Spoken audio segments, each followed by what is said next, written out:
let's transition and talk about last week's episode of HBO's The Last of Us, which actually premiered early on Friday in order to avoid the Super Bowl game on Sunday. So we got a chance to check this out a couple of days earlier than usual on a Friday, which was a bit of a weird experience, to be honest, but it was also pleasantly something that I welcomed. The Friday Last of Us episode worked a It was lot better great. than I thought it would. It was really, really cool. But we've been hmm talking about the show each and every week, of course, reviewing it and breaking down all the events that occurred. Before we talk about this week's spoilers and get into the details and get into the nitty gritty in terms of where the characters are and how we're advancing and how closely they continue to follow the game while still making deviations, let's just start off with your overall big picture thoughts and impressions. How do you feel about this week's episode of The Last of Us? And also, in addition to that, how do you feel about us sort of being past the halfway point right now? We're sort of getting very much closer to the finale, but we're a little bit more than halfway through. How are you feeling about everything we've seen up until this point? Man, as a Last of Us fan, I really don't have too many complaints still, even at this moment. I will say maybe this is closer to this. It's between this and potentially last episode, I think, in terms of the weakest episodes for me, even though that doesn't really mean they're weak, if that makes sense. Like I still very much like this episode a lot. But there are just beats in this episode that I think I liked more than other moments, which I know other episodes was like the whole thing, and I'm like, okay, that's a slight difference. Where I like here, there's just some things that didn't add up to me completely. I think like narratively it's only slight. It's like a little bit of a mixed bag, and some things that go down. But overall, man, some of the stuff I seen in this episode was crazy. I really, really enjoyed it. We talked about Henry and Sam at length. We'll talk about it more in the spoiler section, but I'm very proud of what they did to Henry and Sam in this episode. And what I said, what I was looking for was them to elevate Henry and Sam. They're very, very specific things they do in this episode. That's like, yes, in fact, why didn't they think about that in the game? Kind of type stuff. Like, absolutely, that's exactly what you should do, man. So overall, I still really, really, really liked it a lot. It just still might be the weakest, and to be honest, that's not saying a lot. But I enjoyed myself. That's interesting. I'll be curious to hear, what didn't work for you this week, because I actually felt that this was probably, I don't know if I can rank it just yet, but I really did enjoy this a lot. I was emotionally affected in ways that I sort of expected based off of what we know about the game, but also just in new ways that were surprising to me that I could not have hmm predicted, because there were changes that you just can't forecast and predict at this particular point in time. But I thought from a dramatic storytelling standpoint, paired with the action that we got in this hmm episode, which we expected based off of the preview that rolled out, I thought that they did a really, really tremendous job at knocking that stuff out of the park, because it was some really difficult things that I think that they had to pull off For here in sure. particular, especially considering that we have now reached the halfway point.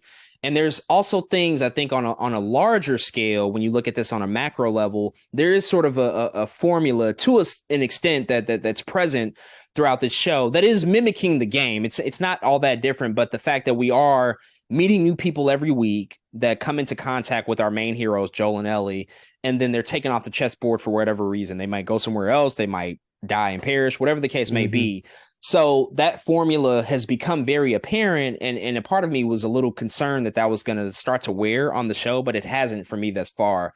I think everything that we saw this week was really, really expertly done.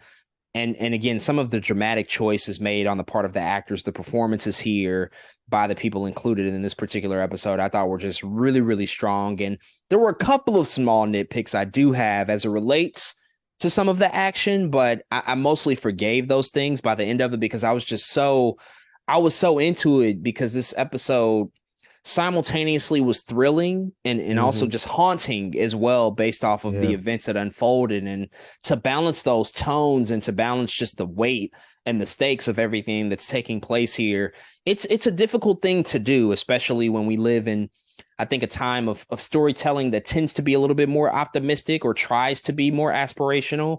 In that sense, to get something that is just like, no, it's dark, and it's dark all the time for the most part. Yeah. It's not really light at the end of the tunnel.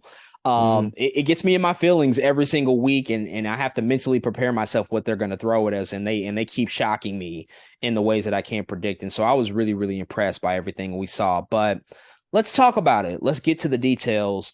of everything that occurred with this week's episode. So if you've not seen episode 5 of The Last of Us, this is your official spoiler warning. As we mentioned, the end of last week's episode clearly indicated what we were going to see this week, and that was the introduction of Henry and Sam, which are two characters lifted from the video game. They are a brother pairing. And what is very, very important to note, as we will talk about, of course, their interactions with Joel and Ellie, that's who they spend the majority of their time with. What's important to note is some of the changes that they made for this show, but also some of the similarities that we exist as players of the game that we saw that were translated over to the show. I think Henry and Sam, what they represent in the game, are two characters who very much mirror Joel and Ellie. We come across two people who have this really adversarial relationship. They don't always get along. They kind of bicker back and forth a lot. And they serve the purpose of getting us from one place to another in the video game, while also raising the stakes of just what's really at play here, what the danger is, and the fact that you really can't get that connected with certain people in the show because they might just be snatched away from you. I think what they represent here in this live action series is not only a mirror, but also just the sad reality that this is a world of true consequence, that this is not the hopeful, optimistic, maybe this will work version of this society. Like, this is the bleak version of everything that's occurring. When you say The Last of Us, that means something in this series. It's not taken lightly at all. And I think it's really more apparent now than ever that Joel and Ellie really are The Last of Us. Like, if you ever had two characters live up to the name of anything, it really kind of pays off this week. In addition to that, they also decided to make the character of Sam deaf, which is something that is not present in the video game. That is a very conscious choice. Kevon Woodard, who plays the character of Sam, is also a deaf person in real life. So they very much cast that particular actor to play this role and to communicate in that particular way using American Sign Language. How do you feel about these two characters? There's a lot to really digest and dissect as it relates to Henry and Sam in this particular episode. What are your thoughts about the changes that they made from the game to now the live action show, and just also how they influence the events that occur throughout the course of this episode? Man, changing, I think, Sam and making him deaf was such a cool choice to me because it raised the kind of relationship that both Henry and Sam have. Henry and Sam are very much, they're similar to Ellie and Joel because of Joel eventually, or shoot, even right now, feels like a father to Ellie, right? Whereas Henry may be his brother, but very much a father figure to Sam. And in that, because Sam really can only communicate in one way, it raises the stakes. Nobody else, probably not a lot of people left in the world, can talk to Sam the way that Henry can. Nobody can communicate with him as effectively in this way as much as Henry can. And that's so important because in this world, it's like Sam is legit dependent on this dude. Like, it's not, if Ellie and Joel departed, Ellie would have a better time. Long story short, Ellie would be okay. You know what I mean? Ellie can hear, which is very important in a world where sound is everything. Last of Us, sound is everything. Clickers are a thing for a reason. But if Henry or Sam doesn't have Henry, he doesn't know they're coming. You know what I mean? Like, he can't exist in that same vein. And so I actually really love that change in independency that they make with Sam. Not only that, but again, it's a dynamic between those two that only they have. In a room full of people, I'm sure before everything went down with Henry could say anything he wanted to say him, and they wouldn't, you know what I mean? And normal people wouldn't know. They could have lied about it or this and that. And I think that's also very important, man. But I really love their dynamic. I love what they did here with these two characters, man. I really think they did knock them out of the park, I think, in this episode. One thing I think that's also interesting, which is it's actually between Henry and Joel, which I love. But when Henry is giving he's confessing. He's like, I lied to you, man. and it's because I'm doing everything in my power to save my little brother who cannot hear. Reason I love that is because Joel, you can tell, was like, empathizing, sympathizing, whatever the word is, with the words that are coming out of his mouth as he's watching Ellie. I think what's so important about this in general, this show, this video game has always worked in twos. And it's always an examination of how these two people look different than how these two people look. And that's what they did in this episode. How do Henry and Sam, you talked about how they're similar to Joel and Ellie, but how they're different, I think is so important too, in the ways in which I think they can survive, have to survive, scavenging to survive, in all of those things, man. So I really liked pretty much everything they did with Henry and Sam in this episode.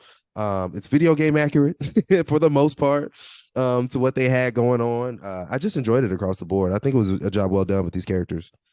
Yeah, Henry is really the protector of Sam at so many different points throughout this episode, and of course in their lives. Like that is a level of reliance that one has on another, where there's a true sort of interdependence that has to occur. And so the chemistry, not only between those two characters that has to exist, but the two actors that have to bring that to life on screen is no easy feat. So I just really got to shout out Lamar Johnson, who plays Henry, and again, Kevon Woodard, who plays Sam. You just naturally suspect that these two are really related in real life. Like, that's how good they were. And watching them and their relationship just unfold, and how loving Henry is on Sam, it was a beautiful thing to see, because he has to be in this world. They also made Sam younger than he is in the video game. Sam is a little bit older in the game. And as I said at the top, they had a bit of an antagonistic relationship in the game, very similar to Joel and Ellie, where they would just kind of bicker back and forth, talk a little shit to each other. That wasn't all that present here. You had Henry having to confront Sam and tell him really harsh truths about the world that they live in, because on one end, I imagine that him as an older brother, as a protector, he wants to keep him sheltered. He wants to make sure that he feels safe and comforted. But there's also a time where you can no longer afford to do that. Like, our life is on the line now. And so that moment when they're in the bunker and they realize like they have to leave because they've run out of food, and they have to just make a choice to go figure out what they're going to do next. He has to be upfront with Sam, like, we got to go. Old boy's not coming back. He's probably dead. If we don't leave, we're going to starve to death. And so now's the time to go. And so to have that level of candor, with your younger brother, who is just like so young and should not be exposed to the real dark depths of what society is sunk to at this particular point. They just echo the fact that you have to be able to turn that stuff on and off a lot in this particular society. And also just representing the fact that the innocence that maybe existed before all of this, especially with Ellie, that stuff is just gone now. There is no more innocence. And I think Ellie, in her relationship that she established with Sam throughout this episode, we kind of see that dissipate later by the end of it all. And I think that was just all masterfully done. There were a lot of good moments, as you said. I love seeing Henry's relationship with Joel sort of be established, the fact that he was lying to him, but then slowly but surely comes around, and Henry was able to read Joel. Like, yeah, that might not be your daughter, but you had a daughter at one point in time, just based off of how you're protective of us in this situation right now. But again, as you said, like, Ellie and Sam being able to hit it off. Like, how did you react to just seeing them be so playful with each other, just be so open to having fun in a world that they don't get these type of moments at all? They can kind of go down in this classroom and play a quick game of soccer, and they can draw and bond over comics. How do you feel about just that relationship that was established there? Yeah, I think it's important to note that even in the game, part of the reason Ellie not necessarily exists, but part of her character and why she's so important, is because she is the person that tends to bring the light. You know what I mean? As much as she can. She is the one that's giving jokes to Joel, you know what I'm saying? Trying to come up with jokes. And here she is the one that's able to become a somewhat of a companion to Sam and say, look, I'm a kid too. Or, you know what I mean? I think she misses also being a kid. These are two kids who exist in the apocalypse who probably don't get to be kids that often. Literally, Ellie shot a dude last episode. You know what I'm saying? Like, they don't get to be kids that often. Shoot, I think even Sam held a gun in his hand.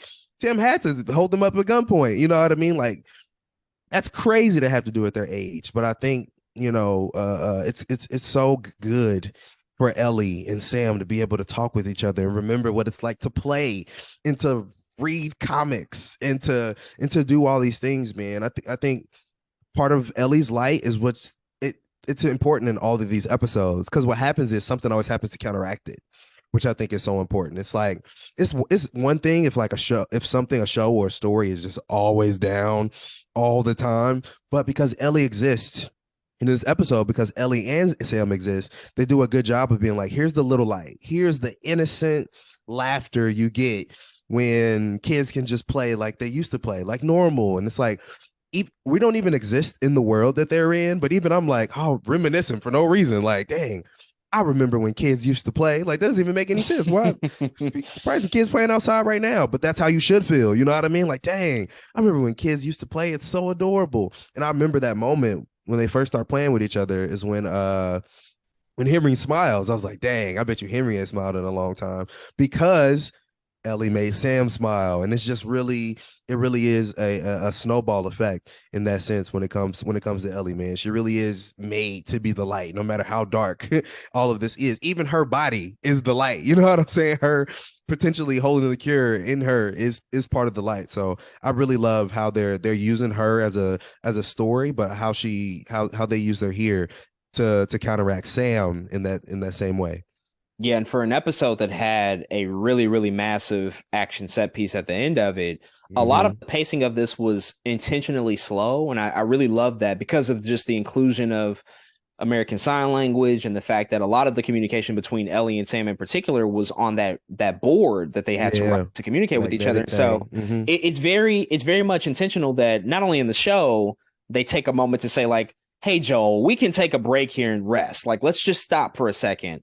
That's also a moment for us to just stop and just watch them and just like live in that silence and live in Yeah. that joy that they're experiencing because we don't get many moments like that. And it's still impactful, I think, because of that, because we can just have the opportunity to just slow down for a second, watch them just absorb everything that's happening right now, even though that they know, our lives are on the line, the clock is ticking, we have to get somewhere. They can still just take the opportunity to just kind of soak in the moment because, as you said, they're robbed of this every single hour of every single day. They can't have childhoods due to Mm-hmm. the nature of this world and how it exists. We were wondering about the relationship between Henry and Kathleen's character in particular, based off of last week's episode. Kathleen, of course, played by Melanie Linsky, was introduced last week. Brand new character, not included in the video game. We were questioning what's the motivation of her character. Why is she so angry towards Henry? What's the cause of all of this vitriol, this anger and this vengeance that she Mm-hmm. wants to seek out against Henry? And we find out that it is for a very, very personal reason. And it's for the fact that Henry essentially gave up Kathleen's brother to Phaedra in order to get medication for his younger brother Sam, because his younger brother Sam was diagnosed with leukemia. And so, in an act to save his own brother, he sacrificed the brother of another person who's the leader Wow. of this resistance that's taken over Kansas City. It's thrown over Phaedra. And so she has made it her life's mission to find this guy. As Henry said later in the episode, he is the most wanted man in Kansas City. And that couldn't be more true because she has thrown all of her energy, all of her resources at trying to find Henry and exact complete revenge against him. What did you think about that pivot in the story? Again, this is not anything included Mm-hmm. in the video game because the character of Kathleen doesn't even exist. But what do you think about them adding that extra layer to the story of Henry and how they tied it in with the new character of Kathleen and ultimately just the motivation for why they both are sort of on this collision course at this point? I think it's just good writing, first and foremost. It just feels like that's how you make things deeper. Is how, again, coming into a TV show, how do we make this more than the game? It's you have more time to sit on your characters. We're not running through the caves fighting fighting infected. How do we get there? And I think that's just a story beat that's very well executed, very well written to get us to say, okay, this is not only what Henry did, this is what he is willing to do in order to protect his little brother and Sam. And I think the same in some ways for Kathleen, where you want to know where her motivations are completely too for looking for Henry. And you're like, oh yeah, I'm sure this is why you're looking for him in this capacity. You know what I mean? This is why you're chasing this dude like this. And I even like that line she says when they corner him a little bit, where she's like, I know why you did what you did. You just probably still shouldn't have done it, kind of type joint. And I was like, yeah, I see what you're saying as well. So it's very interesting, and I think it's just good writing overall. It's incredible. I think, one of the challenges that exists within a video game is the fact that many of the enemies you come across, they're non-playable characters. You just sort of mow them down to get to the next objective. And in the game, Phaedra soldiers, resistance soldiers, infected, they Hmm. become that. But in this show, every life that's taken has a consequence, a severe consequence, and it'll be met with equal, if not more, action and resistance and anger and vengeance. And so to see her have that moment in her old bedroom, her childhood bedroom, when she's talking to Perry, talking about how good of a person her brother was and just how that emotionally affected her.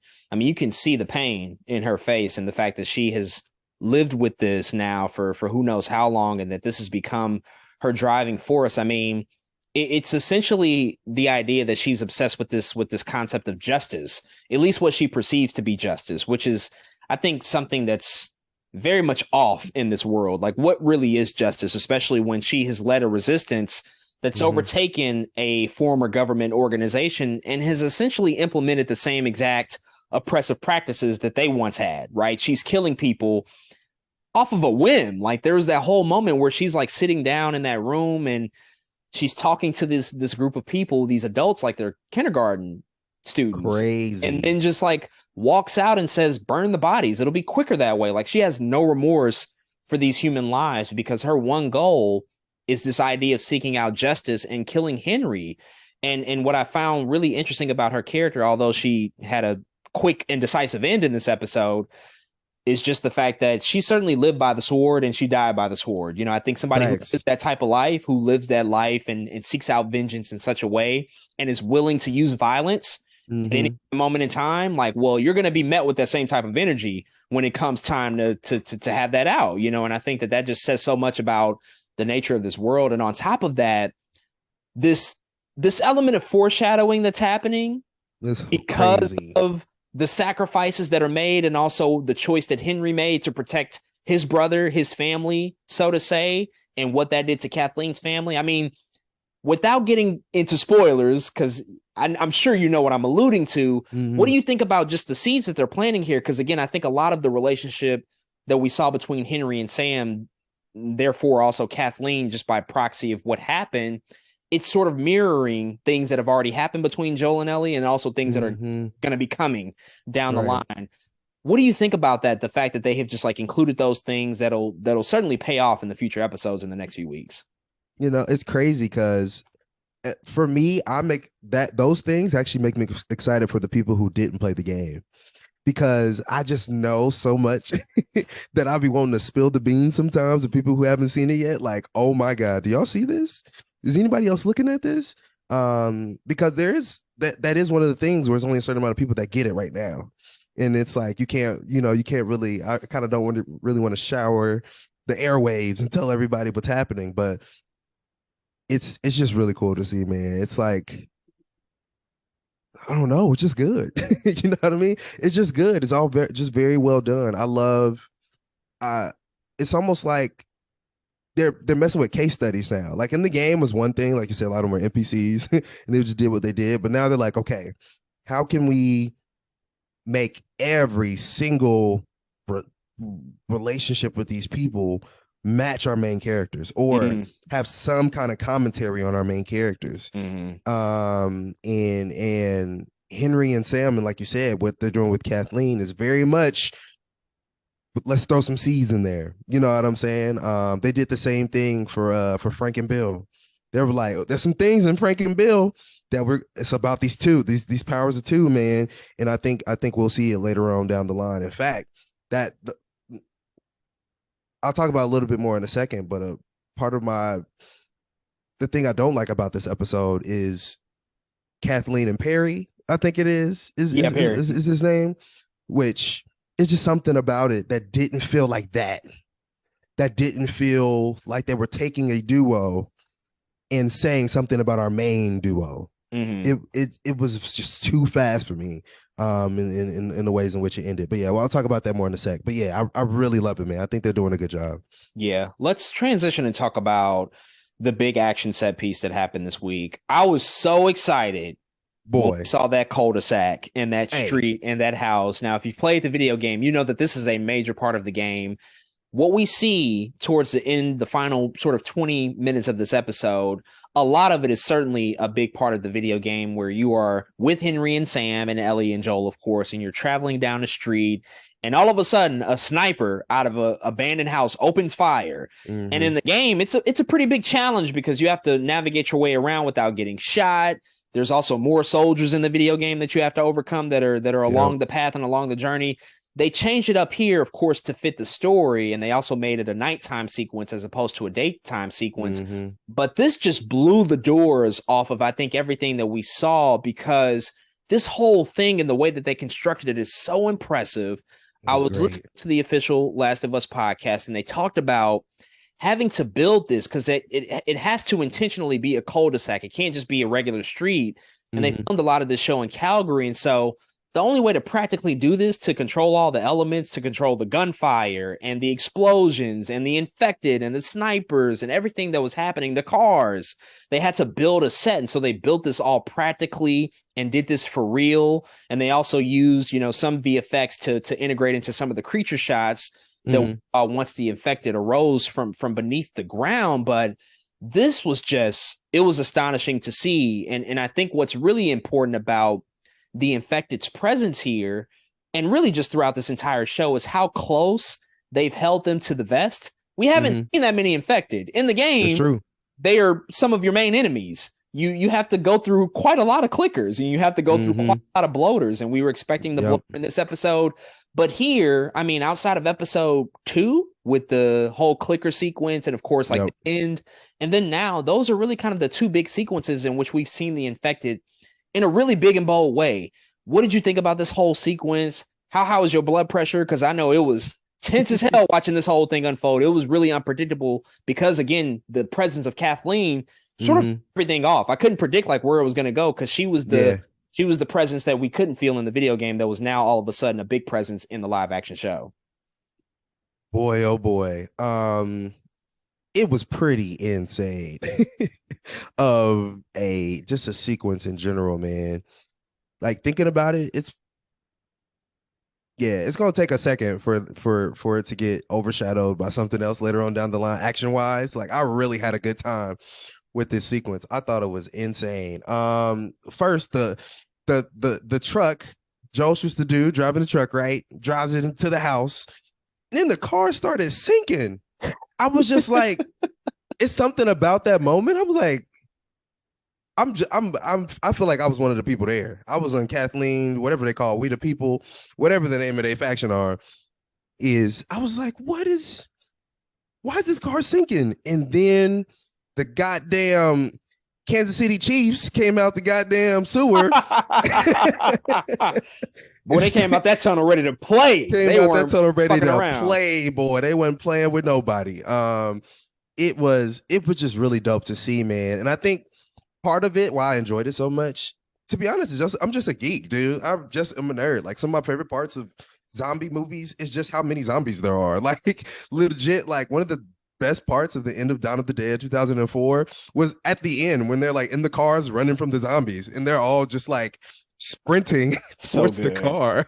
And it's just cool, man, to see all these infected. But it's what's even cooler about this is there's an army to oppose them. And I just really love that aspect about it too, was like, though they lost very clearly, it wasn't an instant loss. You know what I'm saying? Like it was guns blazing. I was like, okay, they might have a chance. Like when you see it, it's like, yes, this is crazy. This is ridiculous. But they also kind of might have a chance. There's a lot of guns. They got these ridiculous cars with snow plows on them where they used to push the car. Like, I don't know. I just thought, I just loved it, man. It was a good time across the board. My favorite part of this entire sequence is when Ellie jumps to that goddamn car and the girl infected clicker hops in there with her. I was like, yes, this is action. I don't know if y'all know what action is, but that moment that's what I was looking for in a TV show like this. That is the moments that make me go, what would I do in that moment? And she starts contorting. That little girl was moving with something I ain't never seen before. I don't know what she had going on. She looked crazy, but I loved every bit of it. I loved how even the way she was infected looked a little different. It wasn't like the Yeah. 100% beautiful flower, but it was like the side of the head looking. It they just killed that part to me. I thought they murdered that, so I had a good time, man. It was a really really good sequence. Oh, it was just so well done. I was really wondering if they were going to include this sequence of the game into the show because that really is one of my favorite parts of the game. It was Hmm. challenging, but it's also like really thrilling to just experience something like that because a lot of The Last of Us is based out of stealth-based play, right? Like it's not about just Hmm. going into a situation guns blazing. Like Right. if you're good, you probably can, but it's also about, well, let me think about the scenario and figure out a path. And then what they did in the show is the sniper all of a sudden is an old man. He's just a Yeah, guy that's up different. there who Hmm. sucks at shooting. He's probably hard of seeing, and Joel comes across him and is like, just put the gun down. Don't do it. Don't Just do it. don't do it. And Hmm. again, it's making every life that's taken have some sort of consequence because who knows what this man has been through. He's probably seen it all because he is older. He's probably had a life well before all of the outbreak day shit occurred, and he's seen just the natural dissension of society and of mankind and just kind of gives himself up. He just had enough. You know what I'm saying? And I think that just added so much weight to that scene. And then Joel takes over the sniper and he starts mowing motherfuckers down one by one, just showing off them gun skills, going crazy from the house.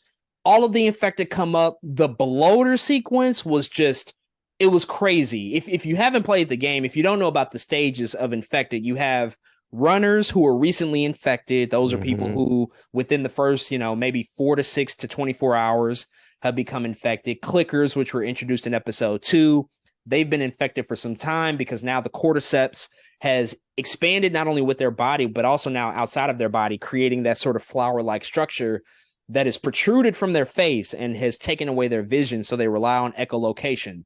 Bloaters are a whole different level. They've been infected for like 20 years and they've basically grown to a level that has made them almost impenetrable. They almost can't be killed in the video games. They're incredibly difficult to kill. And even in this show, in this sequence, they don't even kill the bloater. They don't end him. He Yep. snatches fucking Perry's head off of his body and then just goes Yep. and wrecks other soldiers and that's it. Like he's probably going to be back at some point. That's how difficult it is to kill him. But this whole sequence, man, it was just so well done. I can't believe that they pulled it off and just everything the visual composition, excuse me, the visual composition, also like you said, that whole sequence with the child clicker in the car, everything was just super thrilling, man. They really did Hmm. that. And again, I think holding back infected and making them feel special, the presence of them feel special in the show is one of the best things that they could have done.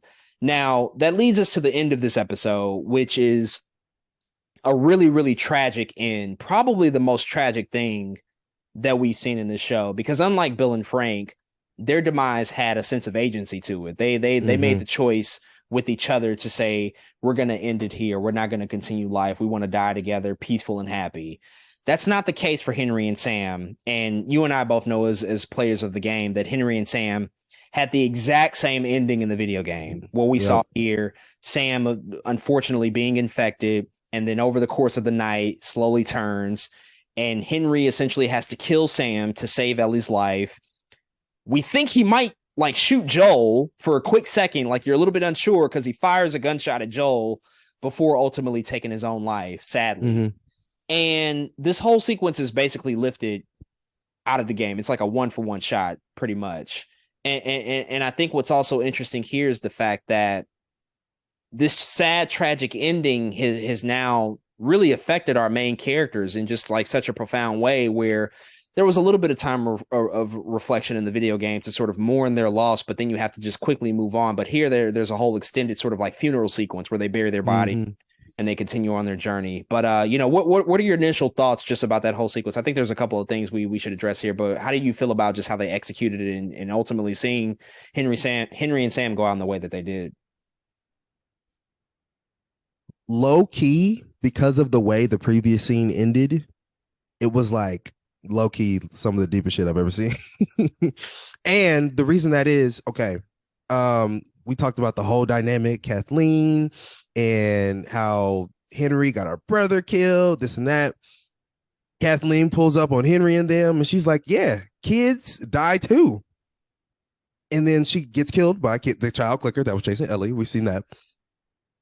And then there's the moment afterwards where Sam hasn't told anybody he's affected yet. He's going back and forth with Ellie on the board, sitting on the beds, and he goes, "If I turn into one, it's not one for one. I forgot the actual quote. If I turn into one, am I still me?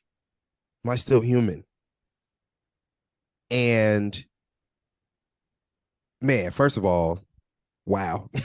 It really like breaks everything after that because of the hard choice and very fast choice that Henry makes by having to kill Sam, where there's like a different kind of darkness, I think, that Kathleen now has to live with now that she's probably turned and she is one, versus the fate that we see of Henry and Sam just being dead. And sure, Sam died as one, but not for long. You know what I mean? Like, sure, he died as one, but for not for an extended period of time. And it's something about that difference in those people between those deaths that feel not satisfying in that way, but that does feel like they won in some sort of fashion. Like Henry and Sam, even though they died, even though it was tragic, even though Henry was like, I can't live without Sam. What did I just do? Did I just kill my little brother?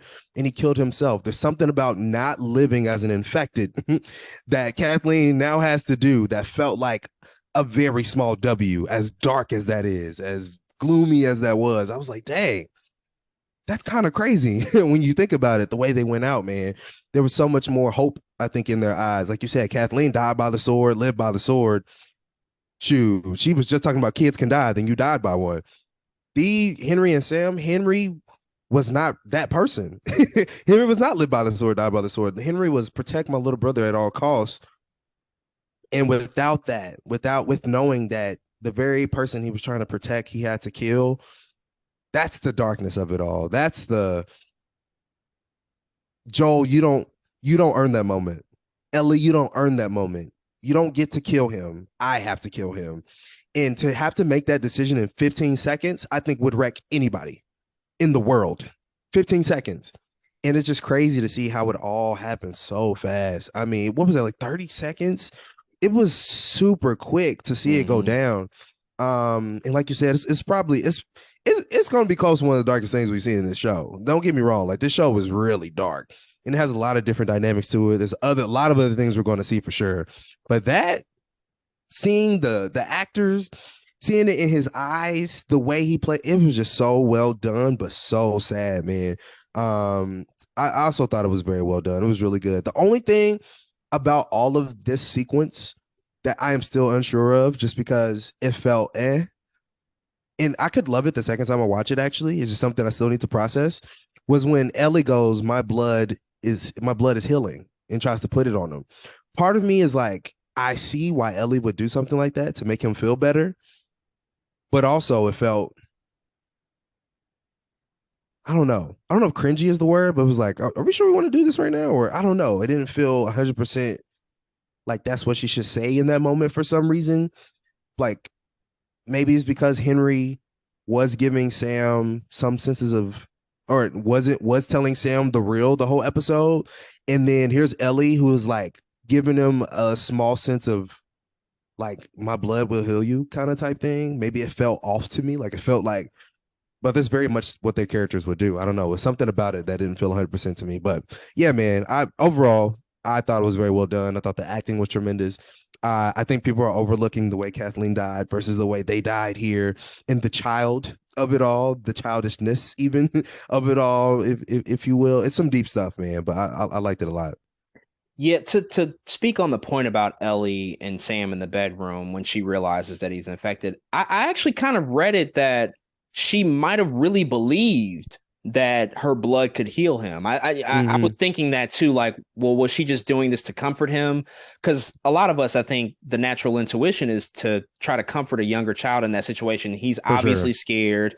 We Mm-hmm. saw the message on the board right beforehand, but a part of me feels like that she might have started to buy into this idea that she can save people based off of what's been told to her. The fact that you are Yeah. immune. Your blood is supposed to be this cure to this disease. And so, you know, you look at that type of situation, and I think most of us will have, you know, a little bit of common sense. Like, no Hmm. vaccine works that way. You know, no, you can't just like put your blood on some sort of scar or a wound and all of a sudden Right. it heals. But I think a part of her had become so connected to Sam and wanted to see him persevere so badly that Hmm. whatever she could rationalize in her head, that was what she was going to do in that moment, because it's Yeah. panic, as you said, and then we saw the panic really explode the next morning. But that is a good observation. I think, in addition to what Kathleen said about kids can die, which is just very poignant, because again, this is a super bleak world where, yes, kids can and will die. They're Hmm. exception. We saw a kid die in the very first episode. That was one of the Facts. scenes when we Hmm. flash forward 20 years, was a kid that was infected, and you had that soldier sit down and comfort that child. Same way that Ellie comforted Sam. Like, Hmm. we're going to do That's true. this for you. We're going to make you feel okay. It'll be, you know, we're going to take care of you. And then they ultimately give him this euthanization that kills him, and then we see Joel dispose of his body. So from the get-go, this has always been incredibly bleak and hopeless. But Kathleen also said that you cannot escape fate. And I found that to be so profound, not only for the fates of Henry and Sam in this episode, but also just the fates of what's going to happen with the remainder of our characters throughout the course of what's left in this series. Because you look at the fate of Sam in this episode and you just say, fuck, after all of that, after Hmm. everything that they've been through, after all the sacrifices, all of the trials and tribulations, all of the obstacles that they overcame, they still ended up tragically ending in that way. And it's just Wow. sad. It's just sad that Henry did all of that. I mean, he went through hell or high water. He sacrificed Hmm. somebody else's life to save his brother who was sick, but he still could not save his brother at Hmm. the end of the day. And then, I mean, that's just that is really one of the big themes of this whole thing, of this whole show. Joel could not save Sarah at the end of the day. He couldn't do anything to prevent what happened to her. Kathleen could not save her brother. Henry could Hmm. not save Sam. And there's been other characters, Tess, Bill and Yeah. Frank, you know, and I Hmm. think that's just a big reflection on just where things are right now with just the nature of everybody that's here. And then you see Ellie's final note on the board as they dig that burial, where she just says, "I'm sorry." And it just sticks out to me because now I think Ellie has become a different person. She's experienced such tremendous loss on her own end that we still have to explore as well in another episode coming this season, where I think now she's become a bit of a different person. This has really solidified to her that there really is no innocence in the world. This Hmm. is fundamentally a different type of society where anything can happen, anybody can die, including myself. Though I might be immune, as Tess told her, that doesn't make you immune from getting ripped apart. They can still fuck you up, you know, in a big way, you know. So don't get it twisted here. And so I think that all of that is just so, it's such a profound thing that it's going to play a huge factor in the remainder of this season and the events we'll see unfold. So next week's episode, as we saw in the preview, is going to finally reunite Tommy with Joel. We know Tommy and Joel are brothers. We've only seen Tommy thus far in the first episode when it took place in 2003, and so we're Hmm. going to come in contact with Tommy. Again, this whole sequence looks to be lifted from the video game when Joel finally does come back in contact with Tommy and they reconnect in that way. But I can definitely tell there's going to be some more big changes, a lot more deviations. It feels like there's going to be some deeper explorations into Tommy as a character, which would make a lot of sense. What do you Hmm. for out of next week's episode? What do you anticipate seeing, and how do you see the character of Tommy? And I'm going to probably ask you this for the remainder of the season, but how do you see Tommy, you know, sort of speaking to the characters of Joel and Ellie? Because everybody we come in contact with throughout the season, for some reason, they will have a profound impact on Joel and Ellie. What do you see as the way that Tommy's character might speak to what we're sort of seeing unfold between that dynamic between those two? Yeah, it'll be interesting to see because Tommy at this point is the only person who's ever seen Joel, I think, with another child, you know, her daughter and Sarah, his niece. I think it'll be interesting to see how Tommy responds to Ellie in the way in which Joel sees him protecting Ellie as well. in the ways that Tommy has changed. Joel was the other person that lost somebody that night. Tommy lost the whole niece. You know what I'm saying? And I think that might come to the forefront when, I don't know, whenever what goes down between the two, right? There's no way he pulls up. Again, no spoilers. We know the game, but there's no way he pulls up and Tommy is just like, everything's okay. You can live here. This is where the fireflies are. Go there. And Ellie would be great. You know what I'm saying? There's just no way it's that simple and that easy.